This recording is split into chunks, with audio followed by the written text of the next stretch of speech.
বাবা মাকে চোখের সামনে বলতে দেখে প্রভাববাবু সেই ছোটবেলা থেকে মাথা বলবা, আমার পাপে আজ ওর এই অবস্থা রে শীতল, আমার পাপে আজ ওর এই অবস্থা।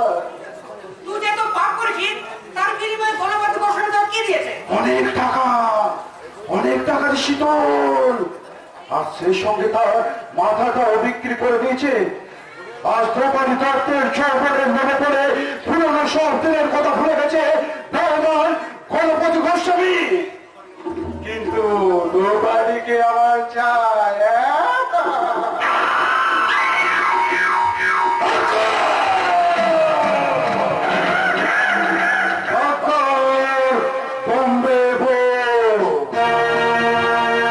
যাকে পাবি তাকে চোর। দ্রৌপদী দত্তকে আমার কাছ থেকে কেড়ে নিতে এলে কুকুরের মতো